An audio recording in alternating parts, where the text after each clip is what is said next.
Hello, everybody, and welcome to our first session of Dicelocke. These are our players, and I am Koibu, your DM. Why don't we go around the table and just introduce everyone real quick before we hop into game, although I'm sure you're familiar with all these faces already. Peachel, you want to start us off? Yeah, what's up? I'm Peachel. If you're watching on I guess you are watching on the Save or Die channel, and you know me from the other campaigns. I brought two of my fellow Pokemon creators along for this campaign. KTZ, introduce yourself. I am KTZ. I am a Nuzlocke streamer. The voice of virtue and spirit, the spirit of the warrior in the Nuzlocke community. Mostly just here to have a good time. Long-time tabletop fan. I said this in character creation, but I may as well do it here because it's a fun fact. I actually discovered Nuzlocking because I was a fan of Koibu shows, and I saw Peachel on one of them, and I started watching Peachel's content. I was like, hey, this looks fun. So I started doing that. So we have now come full circle. Beautiful. Perfect. Cool. I'm Moxi. I also stream Nuzlocke like these two other guys, and for me, I am essentially brand new to DnD, so it's kind of cool to just come in with a kind of unbiased, fresh perspective. So yeah, I'm pumped to see what it's about. All right. Excellent. I'm so glad to have you guys, and I think this is going to be a really fun campaign. We're doing something unusual here. So let me tell you a little bit about our setting before we actually hop into the gameplay. Now, if you're looking at the map over here, this is the map of our player's little domain. It's a nice, quiet little corner of the world.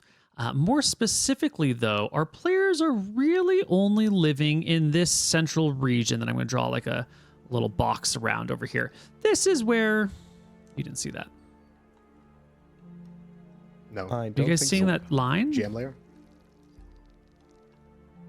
This is fun. GM layer. Always GM layer. Here we go. This little line represents the area where our players live. They are the Tomen, spelled P-T-O-M-I-N or E-N. The P is silent like in pterodactyl. It's important. And they live in this little area, this cozy little corner of the world, on this larger island, which has had in the last few 100,000 years some interlopers, some invaders. Our Tomen are an ancient race that stretches back to the dawn of time. They're fey kin of some kind. They're only known to live in this area. This is the only bastion of civilization left for them. They were around at the dawn of time when the world was more filled with magic. The Tomen have a unique ability to bond with other creatures. At birth, every Tomen has a plethora of empathy for natural creatures, and they can connect with individual creatures very easily. They have a very strong natural animal empathy. But this animal empathy can be bonded and focused down to create a bi-directional relationship with a specific creature. This bond is not telepathic, it's not language, but it is innate. They will share emotions like fear, caution, surprise, and joy. They'll share sensations across space, pleasure, pain, hunger, warmth, cold. They'll share temperaments. They'll even share natural lifespan. So if you're a 500-year lived Tomen and you bond with a field mouse who might only live 2 or 3 years, you will both now have like an average life expectancy of 250 years, thereabouts. You do not share with your Tomen senses like sight or hearing or smell. You don't share thoughts or ideas or concepts or plans or instructions. You don't share language. The communication between Tomen and beast maxes out around that of like an extremely well-trained dog. So if you've seen someone do some really cool dog training videos, that's about what you can do with your beasts. And this connection, when you bond with a creature like that, it takes all that extra empathy. So you sort of lose your general animal empathy when you have this connection with this beast. The other part, in addition to these things that you share, is you also share physical characteristics. So if you are weak, a 3-foot tall Tomen with 7 strength, and you are bonded to a great bear with 18 strength, well, your strength will probably go up to, 3, 8, 21 divided by... Your strength will go up to like 12 or 13 at that point. And similarly, if you are a fast-moving Tomen and you bond with a banana slug, well, that banana slug's speed is going to come up a little bit. So you become a little bit of the creature that you bond with, and they become a little bit like you, and you sort of share things on an empathetic level, and you work together. Different Tomen bond with different things. The major Tomen city that you see right here at the center of our map, the only proper town is named Crocodipolis. It is a swamp city filled with lots of crocodiles. And crocodiles make for very poor companions or bonds. Those who bond to crocodiles tend to be like emotionally numbed with reduced interest in art, history, travel, and the finer things in life. They're sort of irritated or dangerous when they're irritated or hungry, and they have trouble maintaining enough, they have trouble maintaining like social relationships. They also have trouble maintaining enough animosity to pursue trouble. So, if you come across a Tomen who's bonded with a crocodile just hanging out in the sun, they might be quick to anger, but they're also quick to forgive and move on. That's a little example. There's a lot of culture, which we will get into a little bit later. Just the important things that I really want to talk about is this little section in here. This special little zone is really important, because your people are from an ancient time, a time long, long ago, time that does not exist. Back when the world was more filled with magic, there were more options. Your people could bond with all sorts of beasts, not just natural creatures, but magical creatures. It's even been said that some of your people, way back at the dawn of time, could not just bond with dragons, but properly dominate them. And your history is filled with this not bonding and sharing and living in harmony, but sort of becoming masters of beasts, fantastical beasts. But as time has moved on and magic has faded from the world, these things have bled away. Once upon a time, some thousands of years ago, travelers came, friends of the Tomen arrived and helped stabilize this little section of the world. This little corner right here, this little valley has been protected for thousands of years. And not just with the magic fading less in this area, but also a large perception filter has been built up over this region. I'm going to put a couple little markings on the map for us players. You're going to want to pay attention, because these little markings here are ancient structures that exist along these mountains. They're known to you. These were built by those friends of yours from those generations past that maintain the perception filter that sits over this mountain range. Perception filter doesn't make the area invisible, but it makes it sort of like an object in the distance that you're not really paying attention to. So somebody who is, walking up this way would obviously be aware of these mountains, but it's really just not brought to the forefront of their mind. And if somehow they're like, oh, mountains are cool, I'd like to go into the mountains, they might walk towards the mountains, but when they're here, they see this mountain or this mountain and sort of accidentally change their direction and walk out. In this way, this valley cannot be found by an outsider intentionally. It can be accidentally stumbled upon. Maybe someone is just walking up this river and keeps walking up this river. They'll inevitably come in here, but they'll never be able to find their way back to this swamp if they do make it in. It's only by accident. Since you live within this, you can find and flow in and out, no problem. This is really important because these structures, and there's two different types. There's the blue triangles and there's the orange circles.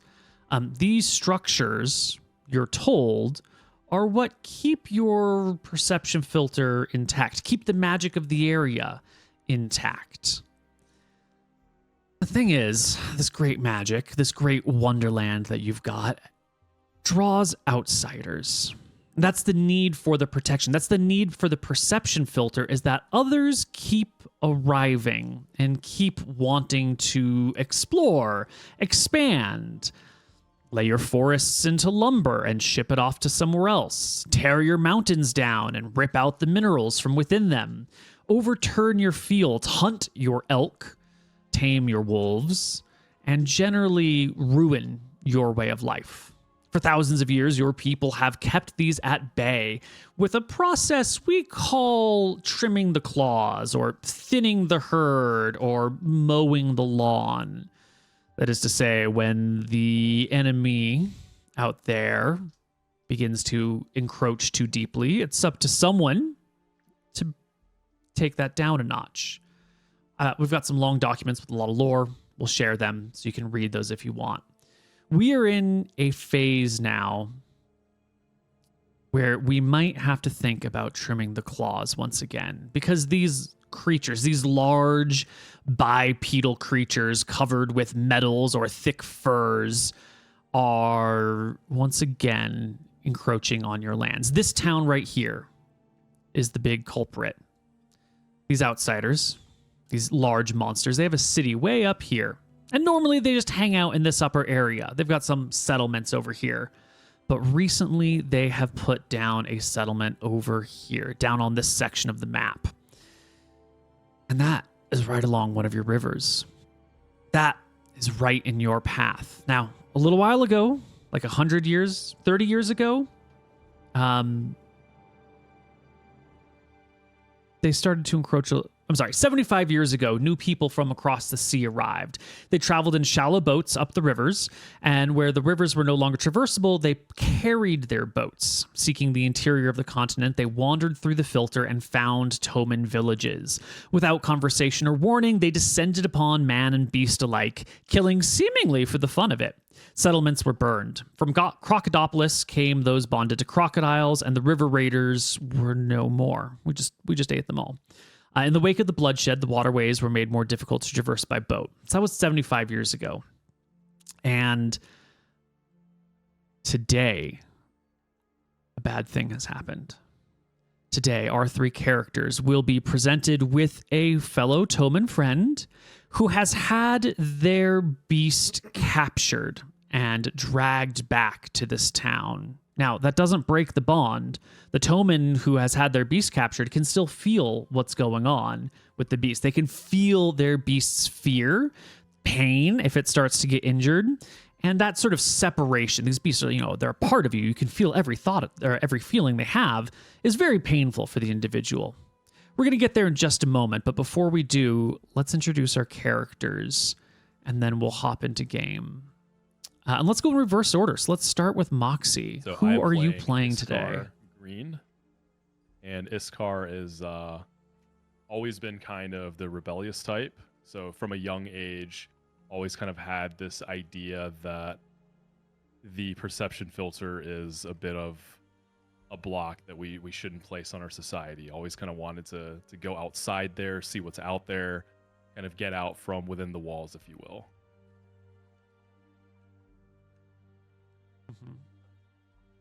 I am a monk. And what class are you? I'm bonded to a king cobra.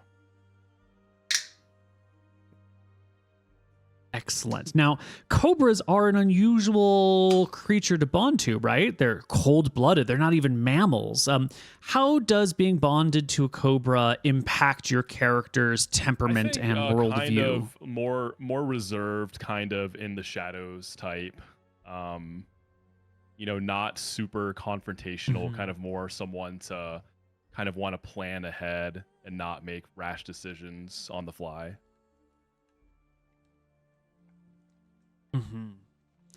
Okay. And cobras, as you level, your cobra will level with you, but they're not exactly the most hardy of creatures, right? They don't have a lot of hit points. And when it comes to combat, do you expect you'll be employing your cobra on the front lines to get those poison attacks on your enemy, or are you going to be keeping it back I'll probably be to keeping keep it back safe? a little more. Maybe if I can find an opening to kind of get those poisons going, and then kind of take over and try to do some of that heavy lifting for the cobra afterwards. Kind of like a run and Nice. Do you remember really. what Find the right opening for it and get it in there. Do you remember what happens to a Tomen when the beast they're bonded with dies? Does anyone in the party remember what happens when your Yes. Tomen dies? So essentially what happens What is is it, that, KTZ? when you die, you essentially lose all the X. Mechanically, you lose all the XP that you gained, like, with him, etc. You grow together. Um, but beyond that, obviously, there's the emotional damage from it, because it depends on the Tomen, but some see them as extensions of themselves, true partners, right? It's not quite as if it's more than if a beloved, cherished pet died. Like, yes, that emotional thing is there, but you lose a part of yourself as well. Right, because you gain strength if you're a bonded creature stronger than you. So when it dies, you lose that strength and you lose that XP. If you start at level 1 when you bond to a creature and then you gain 10 levels and then your creature dies, you go back to level 1. So you can lose your Tomen and get another one, but it is a heavy setback. It's a big burden. So don't lose your bonded creatures. They're important. And KTZ, why don't you tell us who you're playing and Gray about of who you're Morningness, bonded to? a rogue.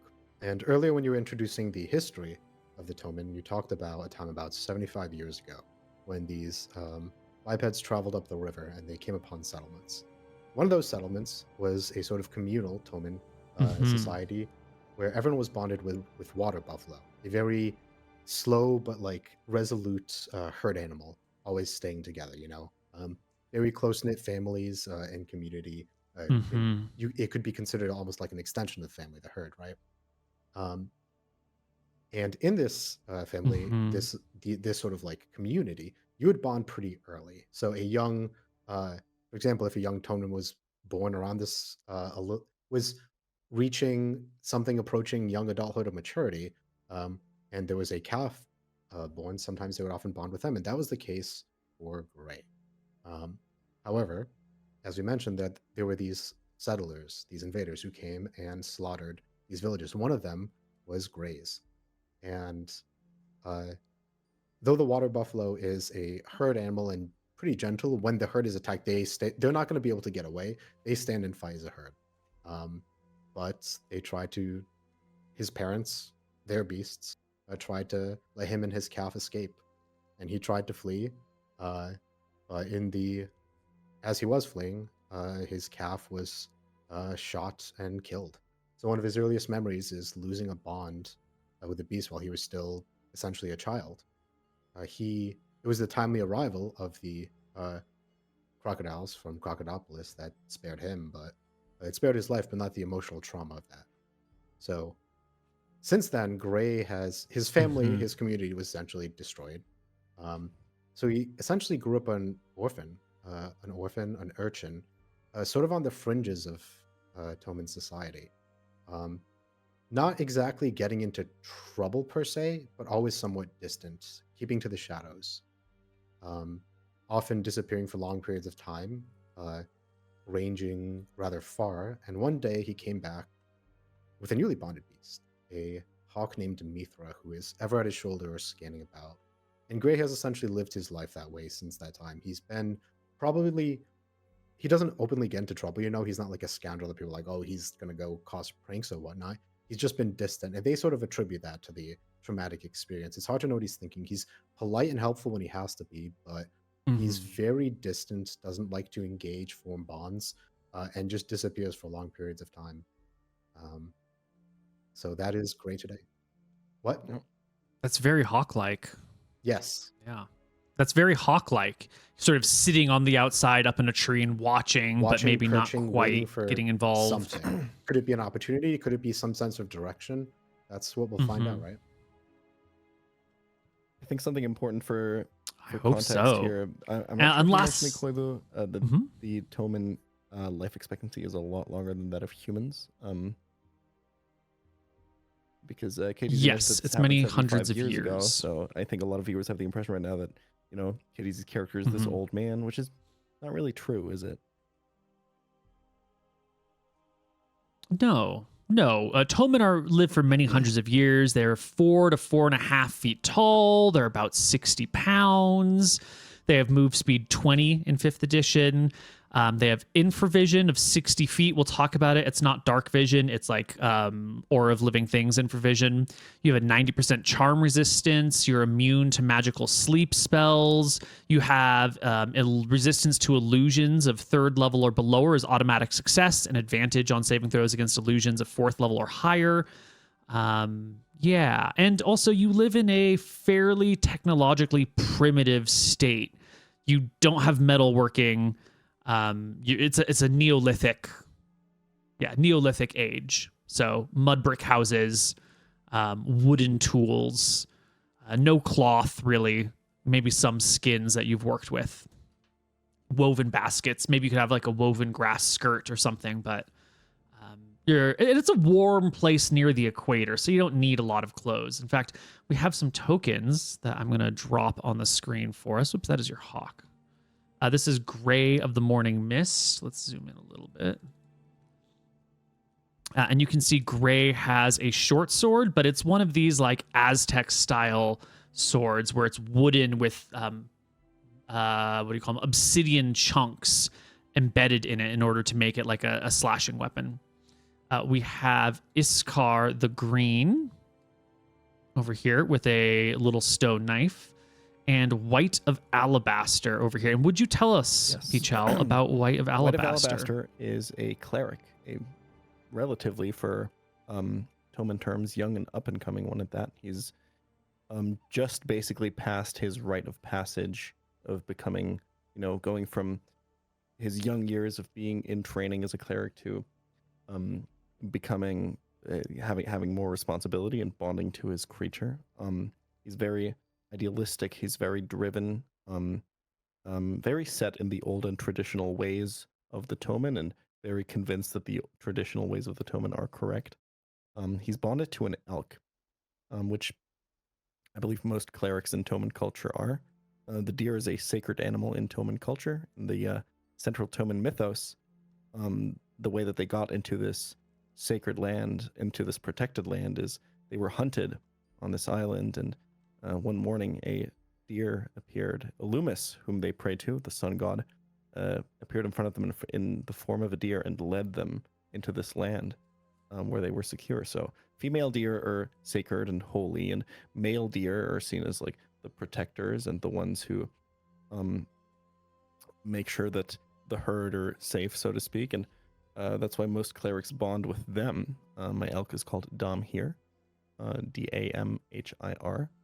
And through that, I guess mechanically speaking, I have a healer who kind of has a tank attached to it, which is pretty sick.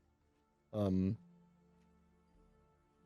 is Alabaster White. He is the son of a pretty powerful cleric in this society. I believe the name of his father was White of Ivory. And his mother is White of Pearl, which is also a cleric. I guess, yes. You come from 2 clerics? So it's very much a huge part of his life. He from the moment he was born, he was raised to be a cleric, raised in those ways. And I'm excited for him to be confronted with different worldviews for the first time in his life in this campaign.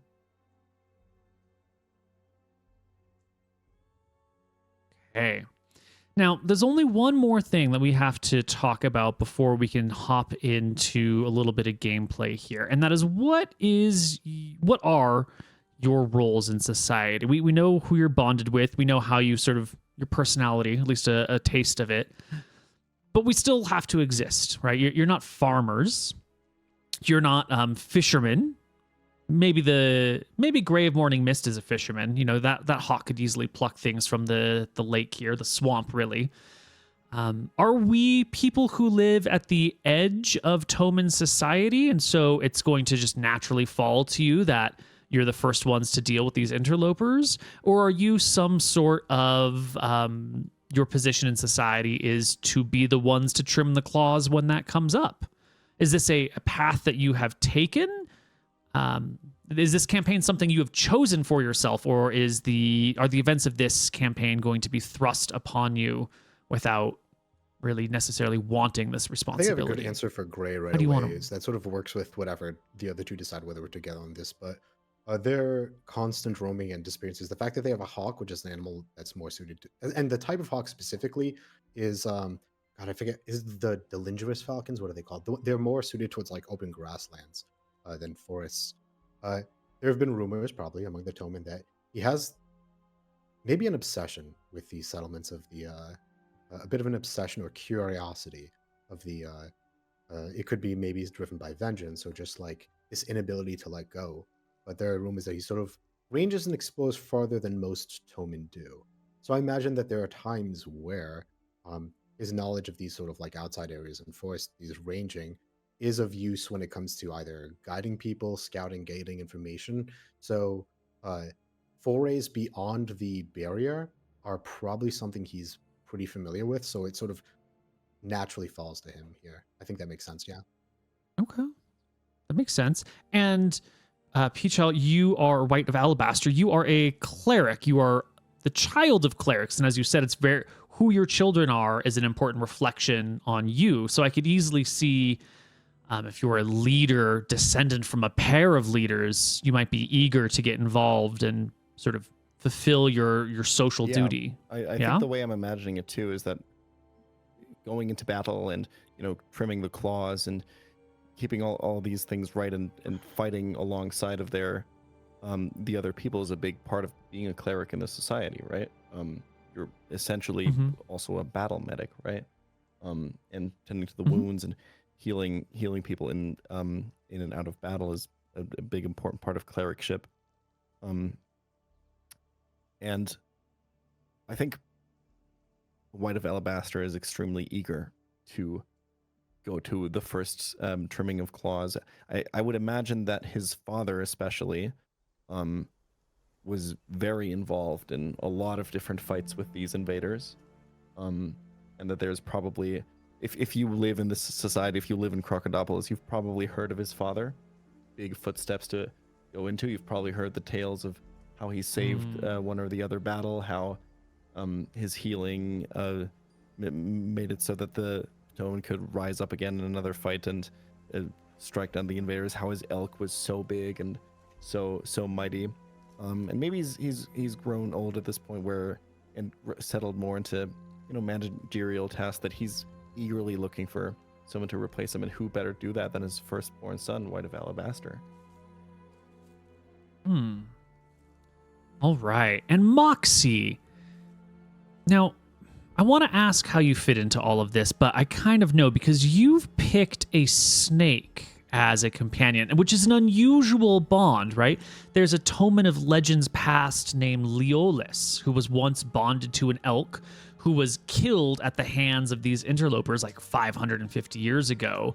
And filled with wrath and rage, he rebonded with a snake and took a unilateral war of the shadows, just picking off these interlopers and their children wherever he could from the shadows. And that developed a bit of a culture of snake bonded people for a few generations, and you're snake bonded. So how do you and your snake fit into this big picture we're developing? So I think, looking at that kind of legend of Leolis, right, there's that history of many of these battles, right, like always kind of being outside of the barrier and having kind of more experience with that outside world. So I think with this kind of round of trimmings that's coming up, I think Iskar kind of sees this as an opportunity to prove that point, right? That there's these interlopers on the outside, and they have all this knowledge of the world outside of our perception filter, and that might maybe put us at a disadvantage. So I think Iskar is eager, but also a little bit worried, a little bit concerned that we might kind of not have the leg up like we might think. Interesting. Okay. You know that Leolis was serious Well- because he lost all his XP, so he had to regrind his levels to start Yeah. that campaign. That's He right. was committed. Yeah, he was real heartbroken, and he bonded with an angry snake. Bad times for these monstrous, giant, spear and sword wielding I don't know what you want to call these people. I haven't picked a word for them, and I also haven't named any of these towns or settlements because I thought that with this sort of like insider, this is our land that we're defending against these people, these sorts of names shouldn't be the true names. Like, you shouldn't know the name of this town in their language. What, based on our conversations thus far in our character creation session, how do you feel? What do you feel an appropriate name for these large bipedal creatures? Like a collective name. Any ideas? It's sort of it ties into the idea. So I had this. So we are probably gonna have to choose one that's generally accepted. But the way I imagine a language. So obviously, like in our language, my name isn't literally Gray of Morning Mist. I imagine there's like a specific phonetic like collection that makes that unique, right? Like it's not the individual words put together. I think probably there are, you know how the ideas of there are many words for snow of some people, there's probably it's probably similar to that here, depending on your take of them. It could be like interlopers, aggressors, pillagers, settlers, but I guess we do have to decide one like what would be the generally accepted that in regular conversation people would use, or would they just use whatever they view them as? And that's sort of like a political stance almost. It's an interesting thought. I think interlopers is pretty good. I was trying to think the entire time because we have this like color theme going on with the language and the names.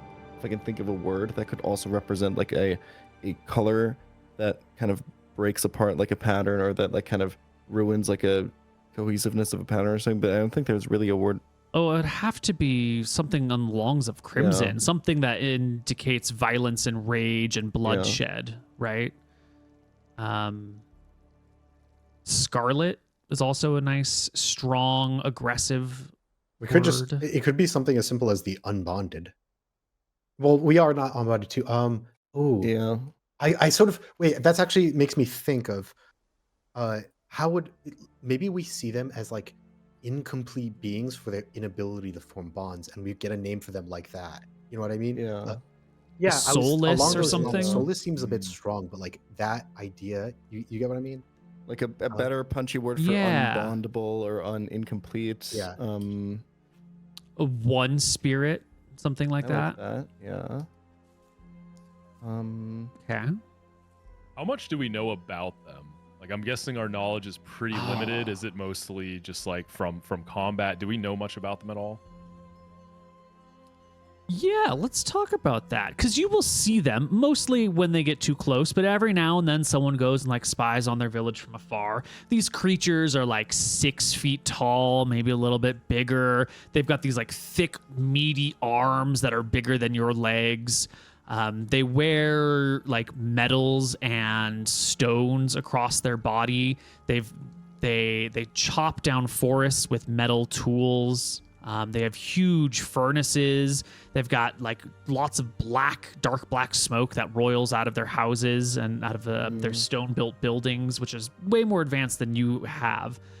But they also seem to be a fairly mixed group. They've got their herd people who are their prey creatures, essentially, who manage fields or other animals. They've got their hunter type creatures who go out with weapons. They seem to have like a guardian caste or a leadership caste, which is very unlike the Tomen. Tomen you've got a pretty peaceful agrarian society in a place that doesn't really have water shortages or droughts, where there's always plenty of food. So you kind of just have a very flat society. You've got, clerics are here, and the keepers of the sun and moon are right here, and the keeper of the sun and moon is up here, but like, it's a tiny pyramid, and those people all have lots of soft power, but no direct power. These others seem to have strong power, where some of them will, hurt others intentionally and knowingly. Sometimes they'll do it on display in front of everyone. You've even seen them ceremoniously, like, sacrifice their own people in front of cheering crowds. I think I've come up with something for them. When I view our society, I imagine, and we talked about this, I don't know how. But the idea that music, art, things like that are very huge in our society. I imagine that people who bond with peace and are very in tune with nature, there's an idea of something, a sort of general wholeness to how the world works, about what life should be. And it could be something that we have a specific Tomen word for it, but imagine that we have something called like the song. And the idea of that is that everyone is part of this sort of cohesive thing that sort of puts us all together. And the song could be something like, it doesn't literally mean a song, but you get what I mean with that. Something sort of spiritual, It's like the connection to the call world for the around you. Protoss. Yeah, and so we can call the interlopers the songless. Okay, yeah. Songless. I like it. Nice. I like it. And if you wanted, and then we can take that same principle you were saying earlier, and if you wanted to riff on the songless and you wanted to be really mean, you could say the soulless, or you could say Muted. the tone deaf, Tone deaf. the muted. Yeah. Yeah. There's a whole bunch of variants on that we could use depending on how you want to politicize And I think it. this song Okay. concept kind of vibes with the kind of stuff I came up with for religious practices here. Because I said that the way that the Tomen usually pray is the deer that they worship are crepuscular creatures. They pray during the dawn and during the dusk, in those like transitionary periods of the sun. And this is a time when they sit down, they meditate, they go, they introspect. They are not allowed to work or to eat or to talk or to sleep, and they must, take in that like connection to nature that they have and really feel it. And maybe to some people that is a form of singing, right? That's hearing the song, listening to the song, and being connected to each other in that way. Okay. Also, Love it. Koibu, there is like 3 super regular viewers in the comments right now that are eagerly screaming, "What edition are they playing? What edition are they gonna play?" And we do Oh. got to look out for our regulars. Of course. We're going to be playing 5th edition Dungeons & Dragons.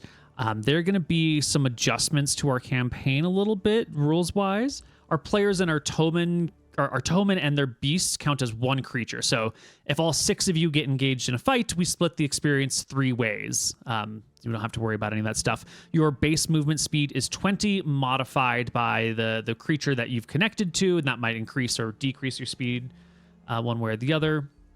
Actually, it won't decrease. It will increase your speed, or you will increase the speed of your creature if they're slower than you. We're using 2014 rules. What do we have? Cleric, Thief, and what is Monk. the other? Monk. Cleric, Thief, and Monk. Right. When we get deeper into Monk, we'll have to talk because I have restricted some Monk abilities. We'll get there when we start leveling.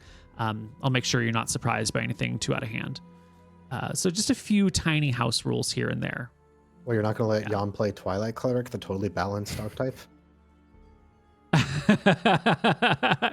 I can't even remember what a Twilight character is, but probably not. Maybe, Tomen have ancient magic, really old magic. So maybe some of these classes that I normally like to not use would be more acceptable its here. first feature for its Channel Divinity is an AoE 10 HP shield that's Wisdom modifier plus level that refreshes every round. Pretty good. It's pretty good. Wisdom mod plus level? Yeah. At like 5th level, that becomes Yep. ridiculous. Even at first level, that's like more than HP we have, and it just refreshes every round. Yeah, Wow. it's not okay. Wow. Okay. Well, let's hop in. As I said earlier, one of your kin has come up the river, tears streaming down his face.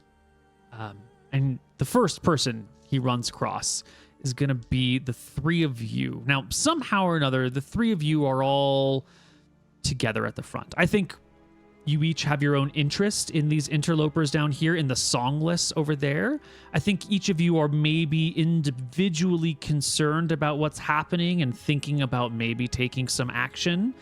It sounds like each of you have a role in society that is in some sort of, I'm not a food producer, I'm not a basket weaver, I'm in some sort of semi-leadership or solo role where, the Grave Morning Mist might just exist outside of society and not really have much of a role, for example.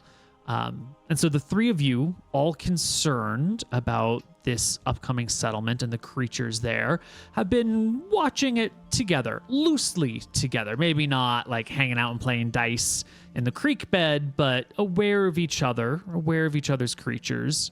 And all three of you will hear the cries of Bera the Blue, a Tomen friend of yours who is bonded with an elk as well.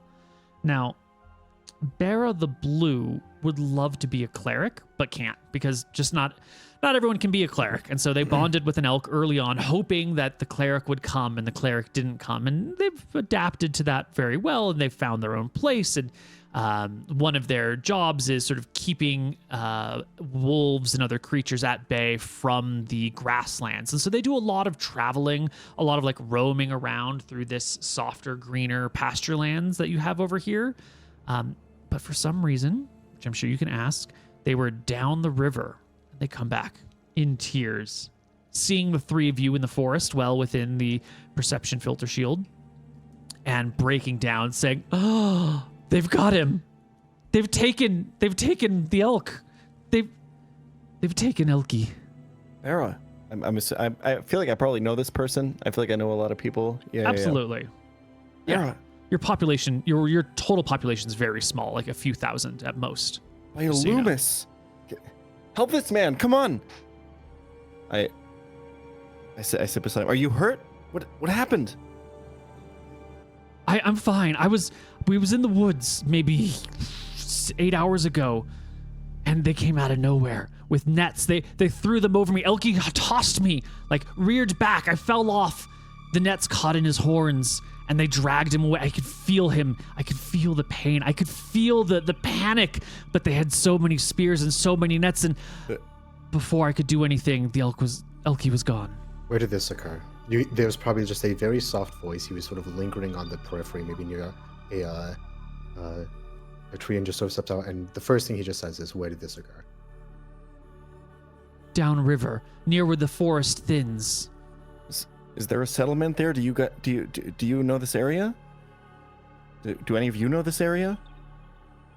There is a settlement there, yes.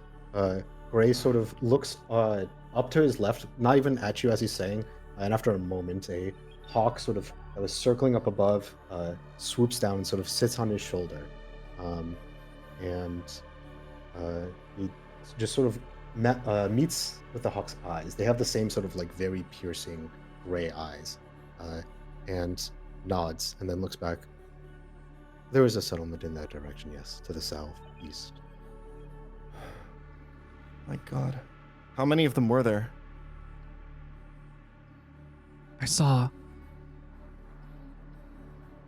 6. I'm confident there were at least 6. Maybe more. I don't know. It was fast. Elky didn't even hear them coming. One moment we were alone, sipping from water, and the next...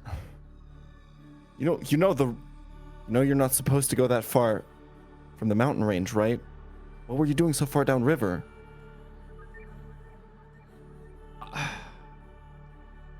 We'd seen a white doe from a distance. It looked at first like a rabbit closer, but I'm positive it was a white doe, an albino doe. We were following. We were curious. It seemed like a potent, a sign. We had lost it, and we're taking our time just meandering back. Sort of nonsense is why you didn't become a cleric. Why would a white doe appear all the way out there where the songless are? It makes no sense.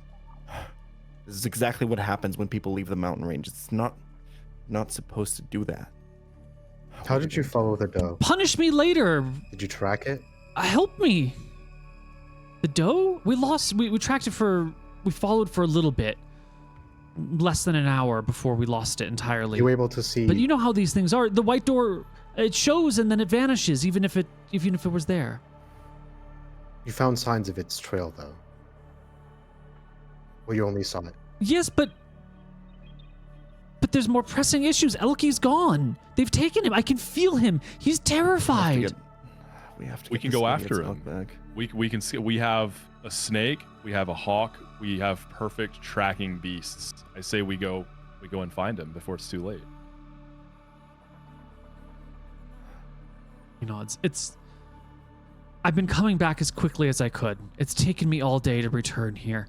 It'll take you all day to reach where I left, and then I don't know. I don't know where they've taken him.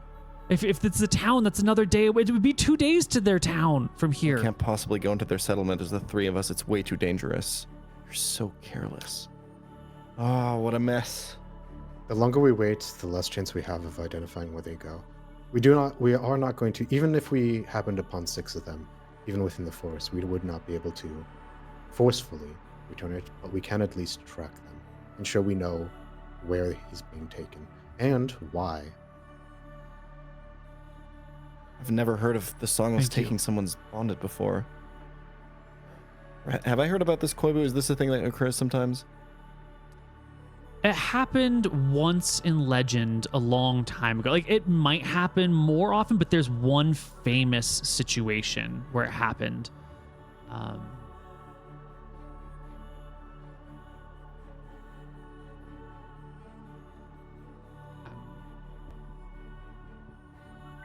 Searching, I wrote a whole...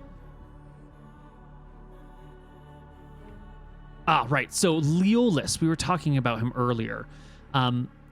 Some of his descendants, or people who were inspired by him and took snakes and have been harassing the Songless for a while, some of these snake-bonded people were eventually captured. It was them and their snakes, or in some cases the snakes were killed or not captured, because, you might just leave a snake on the ground. And when these people were captured, it was a great calamity for the Tomen. A captured Tomen could lead them into the valley. And so there was this... An effort to sneak into the city was organized and launched, and while it successfully eliminated many of the songless leaders and set fire to the buildings, few of the captured Tomen were rescued alive. And many who went in to save them died in the process. That was 300 years ago. That was the last time a bunch of things were captured at once. Every now and then, things go wrong. Someone's beast dies. People sometimes just go missing in the woods, and you don't know if they were captured or if a wolf got them. Did they see you and attempt to chase you? They must have seen me, but they made no effort to. Elkie threw me right away, and I scrambled back and found a bush, and they were content. They dragged him off. I watched for a minute until they were out of sight. It was quick. They grabbed him and hauled him away immediately. They didn't kill him on the spot. He's still alive. They were hunting him. Why haven't they butchered him? I think you're right. If they do kill him, they'll kill him quickly, right? Let's not speak such things into existence. I say...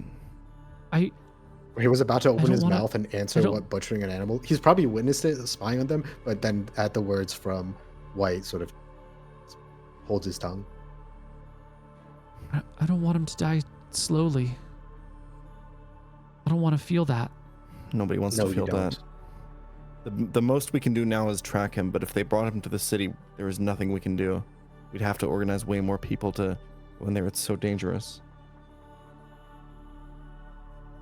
If only we could maybe see what they're doing with him. Just a small group, small scouting party, because we don't have time to gather a whole unit of forces, right? So maybe we just need to go see what it is that they intend. If they haven't Have harmed either him of you yet, ever been beyond the barrier?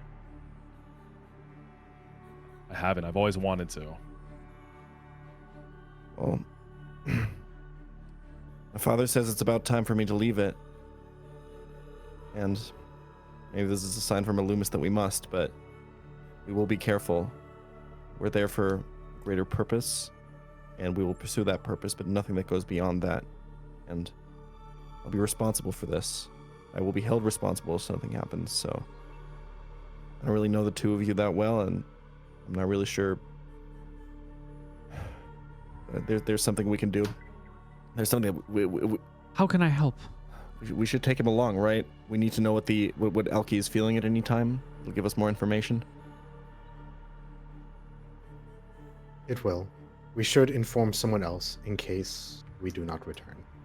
Not that we will not, but we should make note of where we're going and what we're doing. That's true. We need to send a message back to the village. How far away are we from any other Tomen thing? Because obviously we don't actually have. I don't know if you mentioned this intro. We don't actually have writing. Yeah. That's right. No writing. Pre-writing civilization. So you're probably 10 miles from the closest village. You tend to have like lots of little tiny villages scattered throughout the woods around, and so this little village might be 10 people or 12 people total, and that would be a few miles from you.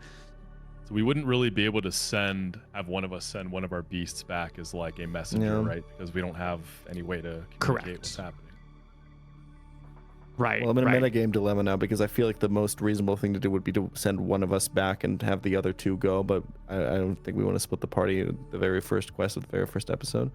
So I'm just gonna pretend like Alabaster's not gonna think of that.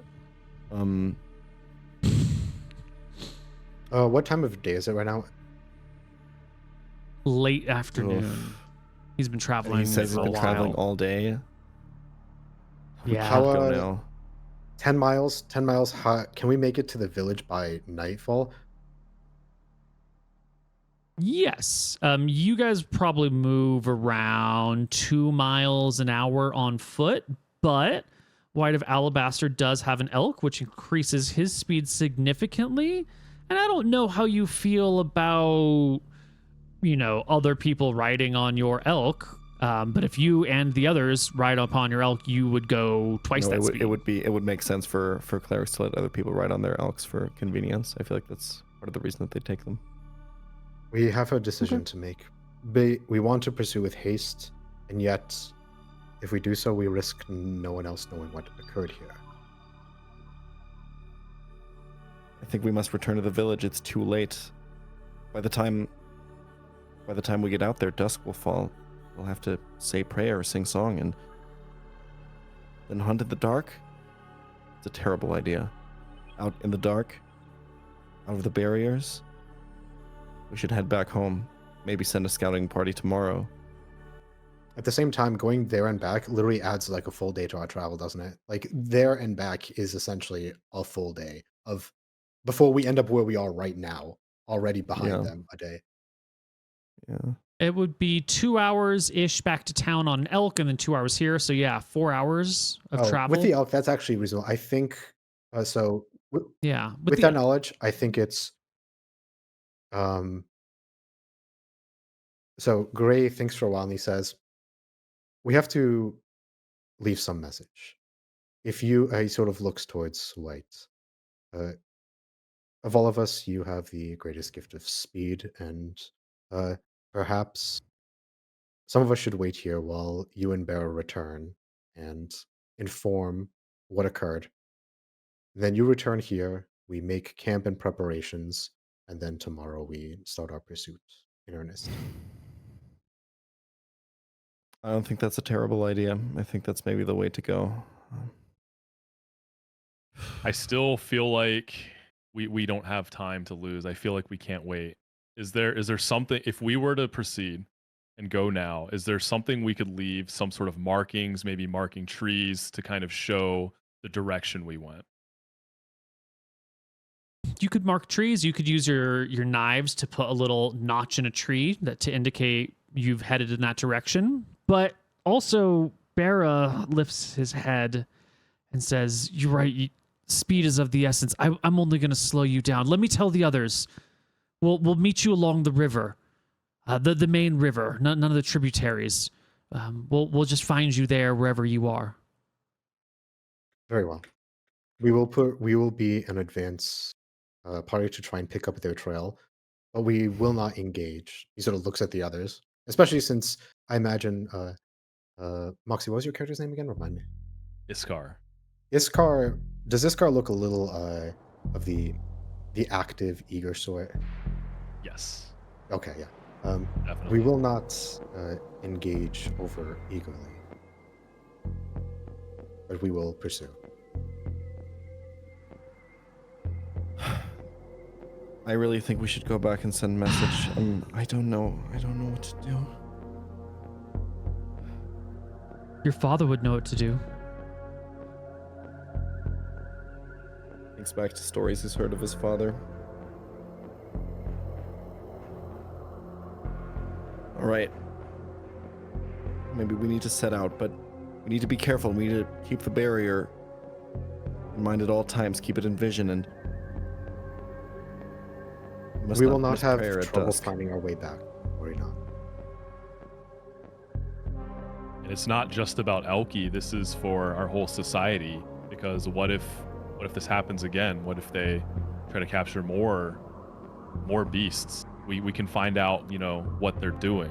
What are they doing with Elky? What's their purpose? What's the meaning of this? Alabaster thinks to himself and weighs the possibility of him coming home to the village and his father saying, "What the fuck are you doing? Why didn't you immediately go out there?" He also weighs the possibility of him going out, coming back, and then his father going, "What the fuck were you doing? Why didn't you send a message immediately?" He feels like both of these options are equally likely. He has no idea what to do in this position. He is way in over his head already. And he's swayed by the other two people. Says, "All right. We shan't miss singing the song at dusk, but we should move forward." Describe to me the path you took. I imagine that this is probably because we don't have writing or maps, we probably use the landmarks a lot or things, but I assume there's some way we can communicate general, if not very specific, right? Like you could get lost and wander, but Ray wants a general idea of specifically where they were, etc., things like that, as much as he can get. Yeah. Is that to communicate to others, like you left from this place, or to communicate this is a place you want to rally because we're to? going to follow the trail. So he wants to know where Bara came from, right? Like where, how to get right. to there. Gotcha. He will describe to you. He was all down the river. River for you guys is a very useful navigation tool because it is the line curves, but like it is a definable line that you're on one side or the other of. So he says he's along the river, and then he describes a series of trees and rocks that were visible from the spot. And this is a generally useful tool that you would use. You could say like, oh, there was the rock that looked like a nose and the 2 oak trees and the 1 sage bush next to me. And that would be how you would locate. So there's still a chance that you might not recognize those same things. It would be, some roll, but the better you describe it, the better someone will find it. Natural landmarks. Will that suffice? Absolutely. Okay. Well, party. Wait. It's time to head down Before the we river. head down the road, can you do a quick break? I got a piece so fucking bad. Okay, party. Let's set off down the river. Now, it's later in the afternoon already. We live in a very gentle environment. We're very near to the equator. I'm not exactly on it. So would somebody roll me a D12 for what season? In this sense, season doesn't really matter. You don't have harvest in the fall. You're just always growing and harvesting things all the time. But just for where we are celestially, because the gods appear as stars in the night sky, so what month we're in matters for which gods are in the air. April is the very beginning of spring. After a long, dark winter, because there's no winter gods. There's no gods that show up during the winter months. The first god to show up is Malchus. There's definitely He's no the god winter of gods, guys. They don't exist. The first god to appear in the new year is Malchus. He's the god of sort of like chaos and unpredictability and things. He would be the god of not storms, but like overflowing waters, canyons, echoey places, that sort of stuff. And he has just rose at the beginning of this month. Can I get Moxi to roll me a D28 to see what day in the month we are in?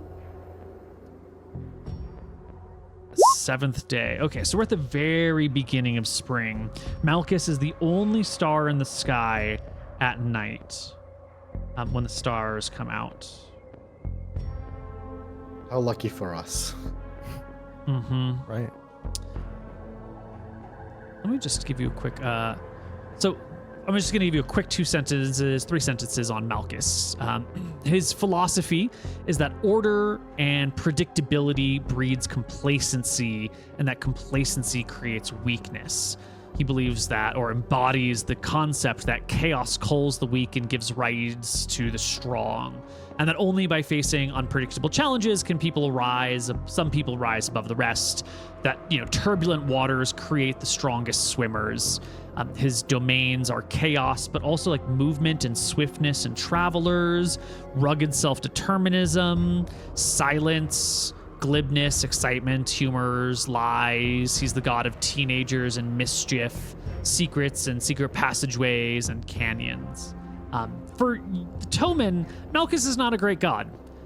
He's kind of a bad person. He's sort of a bad omen in a lot of ways, right? This whole we want as much chaos as possible, it really goes against your ancient way of like protecting this valley that you've trying to maintain for thousands of years. You might consider Malchus to be an evil deity.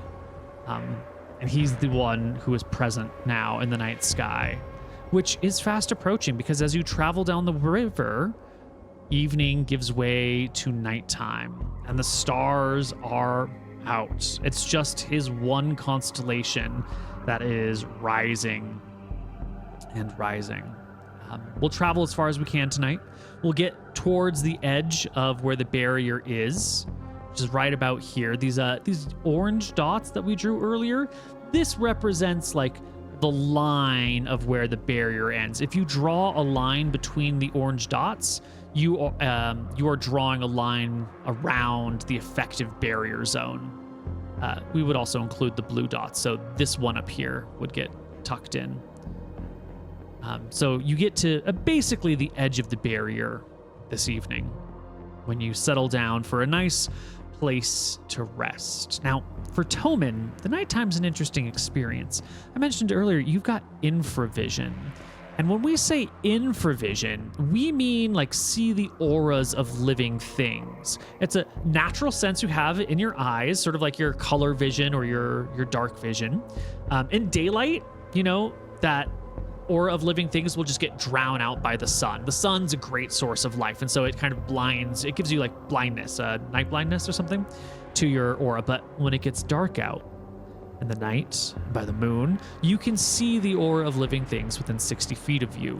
So even if it's pitch black, if there's like a little frog that's hopping on a log, you'll be able to see this like gentle little aura, because frogs are like a weak life.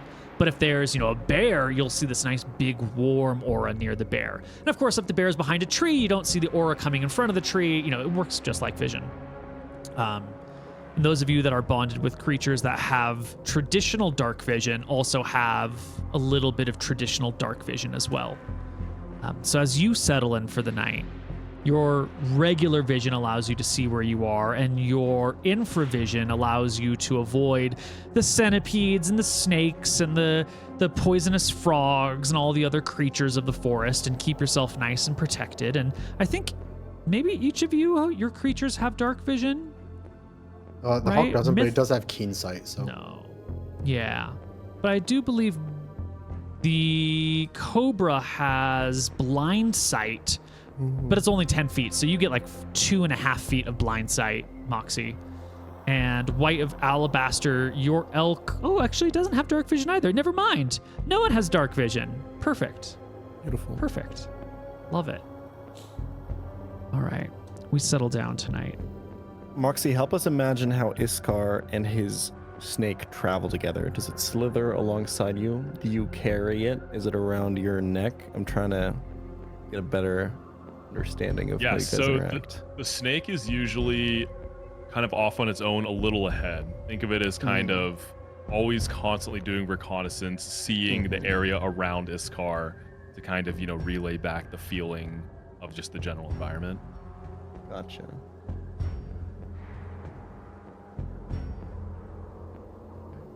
And as we Koibu? travel, Mithra is, of course, up ahead, up above, doing hawk things. So evening comes, the sun begins to set. It's time for your evening prayers, your crepuscular prayers. What do you pray for today, Peachal? as always, Alabaster settles into a sitting pose.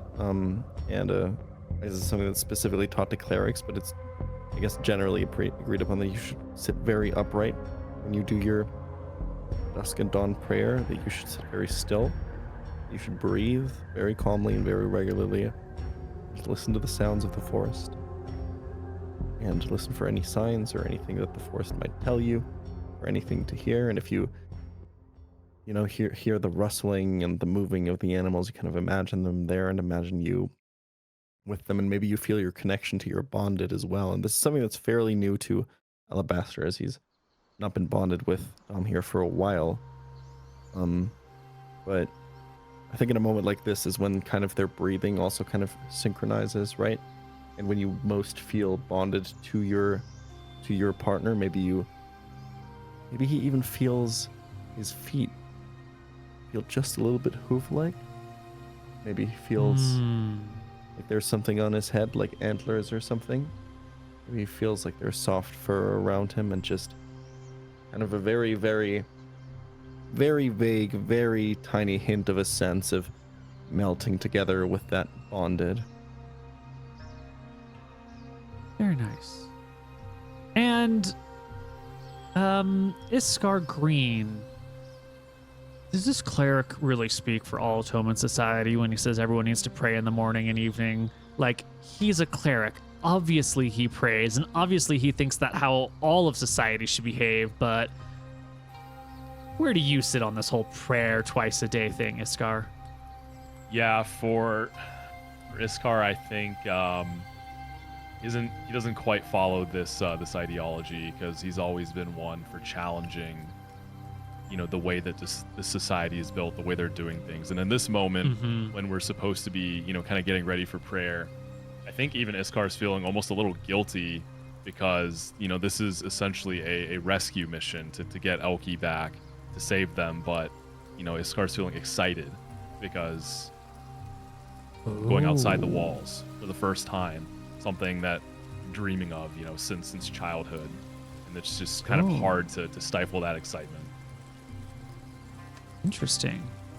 And what about you, Gray of the Morning Mist? You do sit outside of society, but the Hawks are very, dawn and dusk, and you're a very quiet, contemplative, watching sort of person. It almost feels like your default stance is the same stance he's using to pray right now. How do you relate to these concepts? Similarly, I think he's been wandering, he's been searching, it's very interesting that Malchus is in the sky right now. And I think as our cleric is doing their prayer, very focused on order and stability, we have this other force here. He's sort of looking up at Malchus's constellation. To himself, he's going to share a look with Mithra, who they've been watching for a long time. And I think he's going to say a prayer under his breath himself in this moment, because it does feel profound. And he's going to say, "Is it you that brings these winds of change in the air?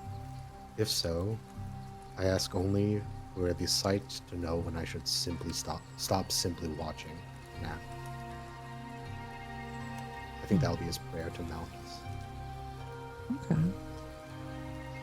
Well, the evening will pass. You can all rest in the wilds with no problem. You know where living creatures are. You're not about to get bit by anything. It's warm out. You don't really need extra clothes. You can make any little shelter you need. And of course, Alabaster, you've got your elk who, if for any reason you were cold or worried, you can just lean against and be with, and that'll keep you nice and safe. So the night passes. When dawn comes and you all wake up, you know that Bear Blue has made it by this time, definitely, to town, and that someone, somewhere in the next couple days, will definitely be coming down river. Now, the three of you are slightly unusual. Everyone else is very peaceful. We just want to farm our lands, eat our fish, be crocodiles, and bask in the sunshine. It might take them a little while to get their stuff together and come, but they'll find you along the river whenever that is.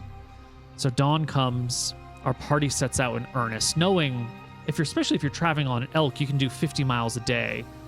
You'll be able to almost get to the town in one day, not quite, but you'll definitely be able to get to the edge of the thick forest. Do you all do you all do your dawn morning prayer as well? Is preparing arrows in his little short bow, making sure very mechanical, very I'd say ritualistic in the observation to morning sort of preparations, not exactly prayer. Okay. Yeah, so with Iskar, it's just kind of just a standard normal morning routine, not necessarily prayer or anything like that. It's kind of based on how Iskar just generally feels about it all. Albester will approach Iskar as we're getting ready to go. My friend, if you ever need help with finding a more calm and peaceful prayer routine, one that maybe doesn't quite disturb Illumis or the creatures around you as much, you're always welcome to come talk to me. Yeah, thank you. It's not something I've ever really given much thought to. I'm open to exploring it though. Thank you for the offer. It's something important that you should be giving thought to, my friend. All right. Alabaster. The hours pass as you head down river, looking for signs. You pass the place that Barra Blue described to you, where they had met, where they had been captured. You can see small signs of tussles. It looks like there's a large drag that goes through the fallen leaves. That is clear that some big creature was pulled along here. Again, near the equator, lots of moisture. The ground will change quickly. In a day or so, this path, these markings will be completely gone. But today, since it's only been about 24 hours, you can still see the drag marks of where the elk was. I have an important question. So when they had talked to Barra, because they were following this elk, so we have a general idea of like maybe the path they took. When we get to around where the area is there, Gray wants to look for signs of Barra and the elks, like before the struggle, but also see if they could see the trails of was it a white fawn that they said? Mm-hmm. Because he asked them about that, and they brushed off the question, Right. but he is curious. You want to look for signs of movement of Barra and their elk, and plus any signs of a white fawn. Yeah, because if they were like following it, like there should be signs of it as well, right, along their path. Right. That's his right. Okay. I think I'm Alabaster gonna doesn't quite believe the story with the white fawn. Mostly probably because, as a cleric, you're probably trained to... People see stuff all the time, right, and think that it's a sign or that it's something important or like a big religious happening. And I think part of being a cleric is understanding when something isn't and when someone saw something and over-interpreted it. And I feel like, especially in a society like this, interpreting omens and stuff like that is something that falls to clerics. And I feel like one of the things that you might learn growing up as a cleric is something like, don't believe in an omen that you didn't see yourself. Mm-hmm. So he's skeptical, and we'll probably share the skepticism with the party in a way of like, I don't know about this white doe thing. People see stuff all the time, and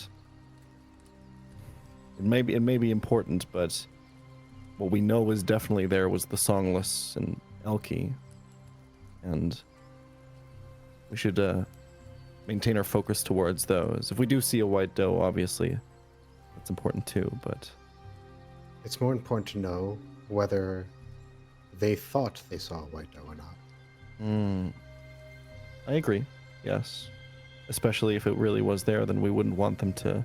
As much as we need to save Elky, maybe that might be an even more important thing to save, but who knows if the Songless even have an eye or can even see the difference, and what would make a white doe special in that way. I don't know that. Let's definitely stay careful. You're right. As you look around, Gray, you can see no sign of Elky or of a white fawn. Along the river, there's many rocks. It's easy for creatures like elk to walk along the river in a place that wouldn't leave marks, or on the terrain either side. It's pretty heavy, thick forest, and there are plenty of other hoofed. What are they called? There's a term for hoofed creatures. Yeah. Hoofed creatures in the area. So you see a couple of tracks that it could be an elk, or maybe it's just a big deer, or maybe it's something else entirely. No conclusive signs other than these drag marks on the southwest side of the river. He doesn't say anything, but looks towards the others after doing the sweep and says, "It won't be difficult to follow their trail at the very least." How would we like to do that? There's a lot of ways to move on from here. You could just head downriver. You could try and follow these drag marks. You could split up and fan out. You could ride the elk to move quickly and cover ground. You could crawl on your hands and knees to move slowly to reduce the chances of you being seen. How does one search in this situation? How do you manage a great area, speed, and danger? The drag do you marks think- aren't along the river, right? The what aren't? The drag marks aren't like along the river. They are moving tangentially away from the river. Okay. Yeah. Interesting. I think that it's probably going to be very hard for us to travel extremely stealthily with a giant elk on our side. I think that we should use as an advantage what we have, and I think that's the hawk. I think that Gray, your bonded is going to be extremely valuable in looking ahead and making sure that we know when we might run into trouble, and we can use that advantage to be able to travel a little bit quicker at the expense of maybe being less stealthy. I think we should ride Dom here, following the tracks, and as soon as Mithril, yes. as soon as Mithra sees something or recognizes something, can you how strong is your bond to your bonded? How quickly can you tell when you might be able to see something? The moment she is aware of any threat or danger or curiosity, something that should not be, she will return to me. All right. My suggestion is to move slowly and cautiously around, following the drag marks, but not directly. He sort of looks back towards. So I imagine I'm gonna draw on the map, like so, like with arrows. So I imagine if, like, let's say you said they're going tangentially, so like this or this, right? Like to the river. Yeah. Okay. This way. Okay. So he's gonna suggest going like this-ish and making a sort of like movement like this as Mithra sort of like flies high up ahead and sort of like circles as hawks do. How tall are the trees here? Ooh, good question. So the very peak of the trees will be somewhere in the like 70, 80 foot area. But the bottom section of the canopy is maybe 10, 15 feet up. So there's like a good, 40-foot section that is branches, and it varies depending on which tree. Some trees are shorter, some trees are taller, right? So you've got like 10, 15 feet of pretty clear most of the time, at least from branches. There's lots of undergrowth, and then stacks of branches, and then you're above the canopy. I think the cleanest way to do these sort of general communicate with the hawk thing is, I'm going to tell you sort of like, I imagine there's like brief instructions like go fly and high, right? And then whatever the hawk feels, like whether it's like, if they see something like smoke, they might not even know what smoke is, right?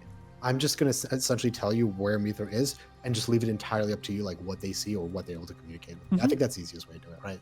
Yeah, I think that's a good idea. And I'll interpret it. So you'll have... Alabaster will turn to Iskar. Iskar, Green, you are bonded with a snake. That disdain in his voice, who knows?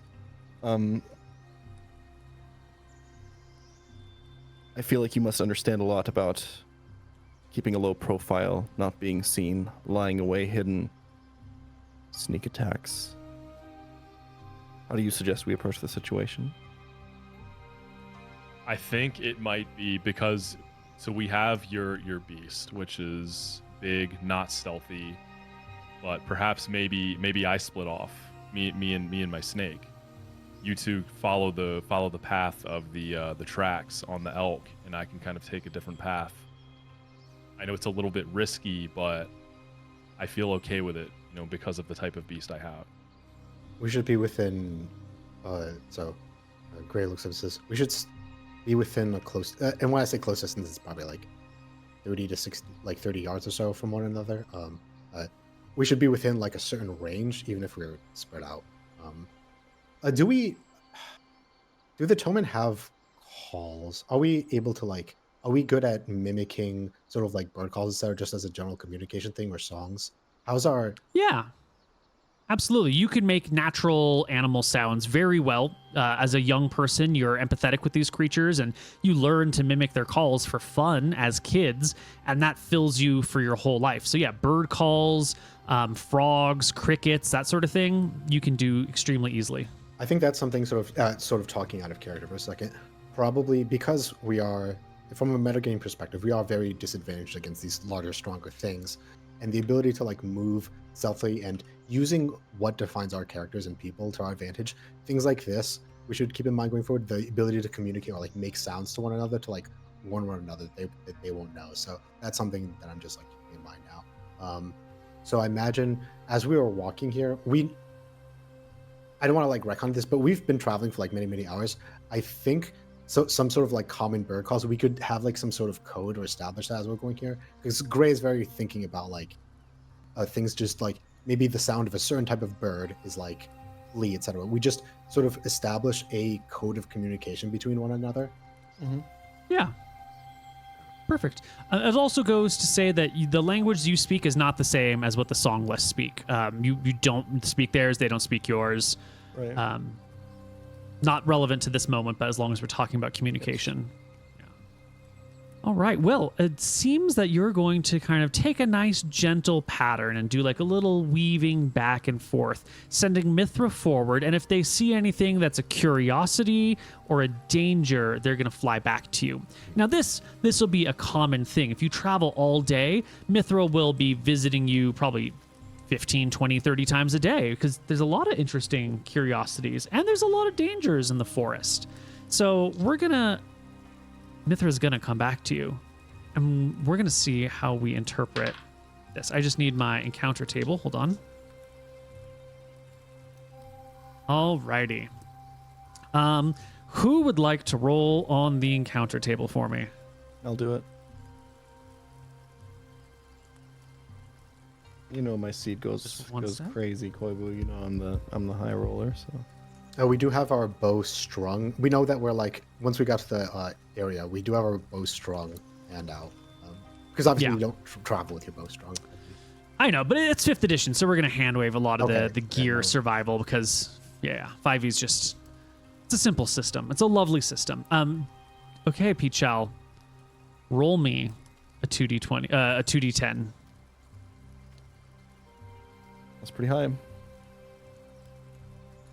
Don't make a happy face to that, Moxi. Don't. You never know. Yeah.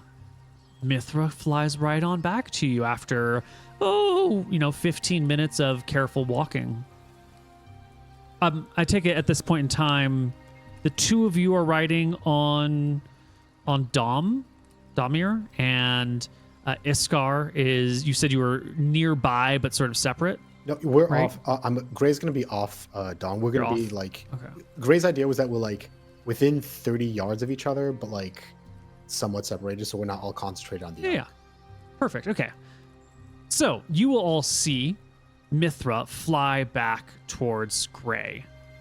I think you will intuitively know that this is, stop and let Gray figure out what's going on. So Mithra flies right back, takes a little perch on your wrist, those big claws wrapping around tight enough that it can hold on, but gentle enough because it can feel when it begins to hurt you. So it perches carefully there. Looks at your face. Gives up. Ah! What's happening, Gray? What do you see? He's gonna look into Mithra's eyes, and they give like this caw, and I imagine they're. I'll let you. They're not like too. How intense is the feeling that they're giving me? Is there a fear? Is there a? There is that sense of caution, Mhm. that sense of care, that sense of, you don't want to move the branch too much. You don't want to attract the attention of that thing, but you definitely want to keep an eye that, hawks are predators. So it's a little bit more like caution, curiosity. Is it a joint feeling here where you're like, oh, look at that thing. I should be aware of that thing's presence. Okay, I get you. Gray probably looks at them for a moment and then does the little bird call that says like converge, right? And we probably converge towards the elk because it's the easiest one to find, right? That's probably Mhm. our default plan. And and as Mhm. he steps in, Mithra is sort of on his arm. There is something that we should be aware of nearby. And I imagine Mithra usually when they descend to me, they come from the direction of the thing, probably. Mm-hmm. Yeah. So he'll sort of, that's probably just like logical, and he probably learned that through trial and error, right? Like they see something, they come straight back. And so he'll sort of gesture in that direction and say, there is something potentially dangerous that we should be noteworthy of there. We could go and investigate what it is, or we could try and circumvent it. I mean, if it's the people that took Elkie, we can't take a chance not. We must at least investigate it, right? That's why we took the risk to come out here. I think we'd be fools not to investigate. Right. Right. Gray will sort of let Mithra fly again, and they probably will come to him if any changes happen. But they'll sort of like be up ahead, and he will gesture in that direction, say, then we should move closer together, but cautiously and stealthily. Converge on that Maybe location. we should leave some room between us and Dom here, as they might mistake him for just a random elk instead of being in a group, and we can stay a little bit more low and a little bit more sneaky, and then come together with him. Probably a good idea. We make like an arrow with like the elk, with like you at the point and the elk at the back of it, like this. Sort of. Mm-hmm. Perfect. Give me just one moment. It's such a nice and peaceful environment out here, isn't it? Just quiet, ease. You follow along, you're watching, and Mithra, good old Mithra, gives you that, does the landing on your hand and its head, because the hawk's eyes are forward. Is that true? Because it's a predator, but it's also set on the sides. Face of I'm trying to decide if hawks look directly at their prey or if they look from the one eye on the side like a horse might. Hawks look straight at their prey. Yeah, I think 100%. so. Yeah. Yeah, you can use the guiding beak of Mithra as it points forward and up. And as you follow Mithra's gaze, you see a lazy tiger resting on a branch, maybe 25 feet up, maybe a little higher. Claws still a little red, but otherwise just kind of like sleeping on a branch. Tigers don't snore, but Yeah, we stop. We don't say a word, and we don't want to make the call with the tiger this close. So we're going to try and. So this is an awkward situation, right? Because I don't want to call to warn them because that might awaken the tiger, Yeah. or like draw contention. So we will move towards the elk, and once its claws were like bloodied, right? Just a little bit. A little bit. I'm gonna hope. I'm Tiger's gonna hope gonna that tiger, it's nice and baby. content, and we're gonna try and stealthily creep away from the tiger and loop back towards the rest of the party. And are we hearing? Has my What sort of- elk seen this tiger? Not yet. No. We're gonna move towards where we know the elk is, because the elk can probably at least alert, even if because you're gonna, but we're gonna move stealthily and quickly towards where the elk is. What are the sounds Yeah. around us now? Are there other random bird calls? Oh, it's a dense forest. There's bird calls all the time. In that case, there's always we some can let creature. out our little warning trill Yeah. of like, go back to the Yeah. elk. Yeah. Yeah, it's a loud. I mean, I've got this nice, peaceful, tranquil music on, but maybe we should set the mood with a little bit more like this. This is probably a little bit closer to the forest that you're in right now. Yeah, we're gonna make out the call Yeah. to converge on elk and stop. Yeah, the party converges on the elk, all three of you plus your animals. There is a tiger. It appears to be content, while somewhat bloodied, but I don't think we should tempt it to awaken from its slumber and go in a different direction around it. Agreed. It's Is an it- easy thing to go around. Yeah, Yeah. how is it relative to the path we're following? The tiger is sort of in front of you and to your right, so you can just go down to the left a little bit. You're always trying to keep those mountains in view, which they're not always easy to keep in view since the forest can be extremely thick at times. But you can probably keep going forward and left and go around the tiger without losing sight of your landmarks too much. Downhills towards the river. It's a very useful tool. We're gonna try and circumvent the tiger. See if we can sort of go around it and then find the drag marks again, because we have to like go around and then follow it, right? So Yeah. Well, you do find those drag marks rather quickly. In fact, it's not really drag marks that you come across. It's the sort of thing that Mithra wouldn't really notice or key off of, but a Tomen would.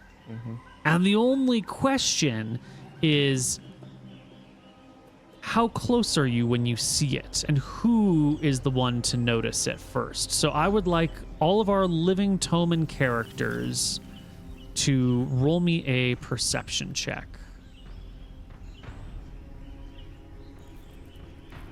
Do you know how to do that, Moxie? No, I was just about to ask. Perfect. Open your character sheet. It's in the journal tab that looks like a book. And then on your character sheet on the left side, there's like two columns. The second column, there should be a skill called Perception. I don't get Mithra's keen eye, right? Because we talked about the shared Correct. traits, but there's no way to get like half advantage. So Correct. All right, so 10 on Perception for KTZ. 20 for Moxi, 16 for Alabaster. So Moxi, holder of snakes, you see this first. The party does see an elk in front of them. Mithras wasn't going to ping on an elk. That's not actually that curious for them. They're not really fully comprehending we're searching for an elk. They're looking for interesting or dangerous things. The rest of the party probably sees the elk and is like, oh, interesting, an elk. Maybe it's the one we're looking for. But it's like standing on its own by from everything else. But what you see, Iskar, isn't the elk. You look up and you notice there is a large wooden structure suspended by ropes hanging in the treetops above the elk. And then, Iskar, you look down and you notice that the elk's legs are individually tied to stakes driven into the ground to prevent it from going anywhere. This is a trap. And you see it with that 20 from far off. From like as soon as you can see the elk, you see the rest of the trap. Hold on. This doesn't feel right. Something's off. I don't think this is a wild elk. There's something going on. I think it's a trap. What's going on? Did they somehow know we were coming? Were they baiting us? Did they want us to follow them? I'm guessing now that he points that out, we recognize the trap construction, everything as well. Oh my that god. is why I asked about the white elk. I wondered if it too was a trap, or the white. Are they? No. Yeah, are they around here anywhere? That What is if what they're we should- already have us surrounded? Oh no. Calm down. Right into the trap. Look around, step back, and circle around the area. If there is a trap, we should be able to see nearby whether there is anyone here. We should not approach it directly. Much like Alabaster's elk is starting to get nervous and starting to, look around for exit points, so is Alabaster. Well, it's a big jungle. Forest, rainforest more than jungle. You see the traps. You don't see any other people. When you say, did you say spread out and look for clues, or sort of spread out and approach? I'll do a brief drawing because this is our great tool. So let's say elk is Well, like let here, me right? let me bring you to this little page over here that we've got going on. And let me mark the elk with some neutral HP just so you can see it on the map a little bit easier. Thank you, Gabriel Picard, by the way. Yes. And our party would have been coming this way, heading down here when, at this point, when the party was here, you saw the elk. I should say, Iskar saw the elk.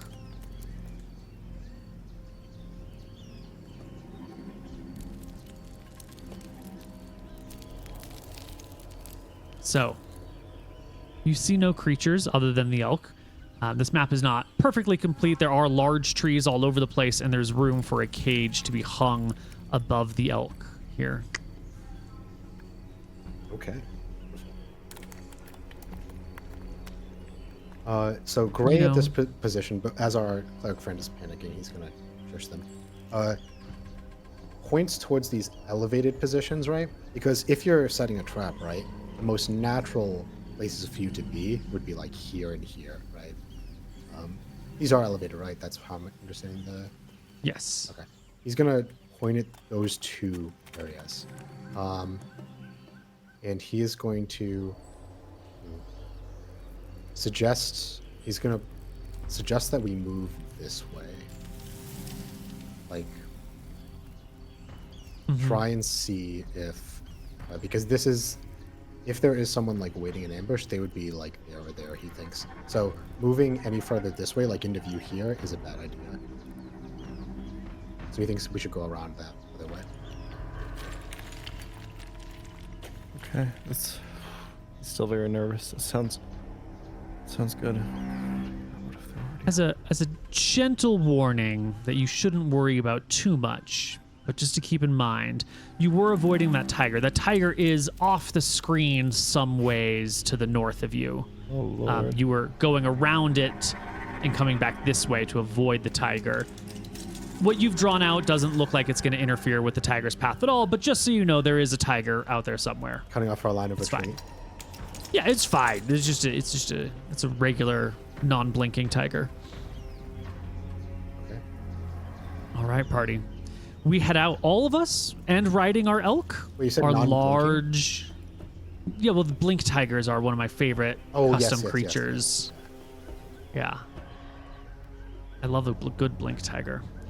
So are we riding on Elky there, White of Alabaster, or this close to everything is your great beast of power and speed actually a liability and you want to leave it back? No. I'm definitely going with it. I'd be taught to go with it. Maybe not ride it in the situation of panic, but stay close to it. Know that its strength can protect me. Know that, staying together. And Iskar, where is... I've forgotten your snake's name. I'm so sorry. I haven't given it a name yet. So I'll have to do that at some point. Where is your snake then? So I'm almost thinking I send it ahead. The path that we're considering here, I think I send it ahead because it's so small and quiet the way it moves that I think it can kind of, again, do a little scouting for us and just make sure that it's safe and make sure that the path that we've kind of mapped out here is what we think it is. Mm-hmm. And what do you hope to get out of sending? Like, if it slithers forward and the path is safe, what sort of signs of communication would you... What sort of feeling would you get from the snake to know that that area is safe? I think I would get a feeling of just almost kind of a relaxed feeling, kind of like an assured feeling, rather than like a fear or panic response. Okay. Is that what we're going to do? Are we going to send the snake ahead before we circle to the side, or? I think so. Okay. And Gray's always going to Forward. move probably a little bit to the side of the party, with Mithra sort of like occasionally sweeping, but like mostly going from like branch to branch, you know, and as safe they are, just sort of doing hawk things. Wing to In one. the off, very unlikely chance that this situation ends up being a dangerous one where our positioning might matter, would you all please put your tokens where you would like to be? Just in case something nasty happens, you know, it'd be nice to have our positioning set ahead of time. Yeah. This is me, right? I basically just If want you to be can move close. it, it's you. I just want to be close to the. I'll probably use the trees as kind of, maybe the deer is. Yeah, you can move Jeffrey wherever you want. Maybe we can do something like this. Perfect. Very the trees as specifically, kind of cover. to describe Gray's movement, they identified these 2 points as the sort of like ambush spots. They're gonna like move in a way like cover to cover. You see what I mean? Sort of like moving in a way that they don't ever give a clear line of sight of someone up here. That's basically there. Right. You're trying to, you know, you would do something like Yeah, this to things try like and that, stay out of that. I got you. All right. Well, our unnamed snake. God, it's so bad when you don't name your creatures because, you know, that just makes them so much easier to destroy. For the DM DM's too, yeah. There's perspective. way less empathy there. Exactly. An unnamed monster is, or an unnamed animal, especially an unnamed horse, is the easiest prey of all. Fitting because of the Nuzlocke rule set of nicknaming your bonds and us making fun of people that like don't take the time to nickname their mons right. Like, do you actually even really care about them? Very My true. run is yeah. invalid. Yep. Yeah. I'm so sorry to say in your very first D&D campaign, you're already doing it wrong. Sorry, you're not. That was too far. Your snake begins to approach the area when, out of cover, an arrow is leashed towards the snake. The snake has 13 AC. Our songless attacks with a 6 plus some modifiers does not quite hit. Oh, actually, advantage because the snake doesn't see it coming. No, it's lower than a 6. An arrow lands right next to your snake What does in the dirt. What does Iskar feel in this moment? Iskar is, that excitement from earlier is finally kind of dawning on him, starting to turn into fear now. Maybe even a little bit of panic. You know, he's almost wondering if he's gotten himself in too deep here. Gotcha. Also trying to find out from Koibu, what does it mean? Because I'm still trying to figure out these bonding mechanics. What does it mean if an arrow lands next to my bonded? What do I understand of that situation? Can feel like a dull version of whatever your creature feels. So if your elk had an arrow landing next to it, and that was a startling thing, you might feel a little startled. It's possible that, you know, your elk sees you shooting nearby and doesn't care. But if it's surprising, you would feel surprised. So the cobra probably feels this immediate sense of like surprise, danger, protect. You know, it might coil, it might flee immediately. We're going to actually find out what the cobra does and what our party does next time on Dicelocke.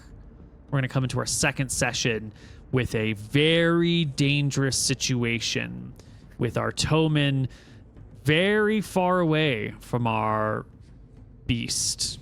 Oh shit.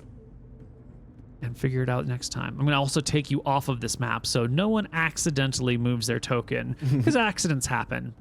And I truly believe that they would be accidents. So that's it, everybody. We'll be back for Dicelocke. Oh, the cliffhanger. I know, the next cliffhanger. time. very good introduction. We're in this dangerous land in an uncomfortable situation, right? With uh, most of us, even though Gray speaks like he's experienced, I mean, he's experienced that's not staying and avoiding things. You know what I mean? Like he's experienced that being removed from things. We're all relatively bloodless. Yep. Yes, that's right. You all have 0 experience points. It's That's right. perfect. Very excited for the next session. Patreon.com/save or die. Stay tuned for the next episode of this show. And hope you guys liked it.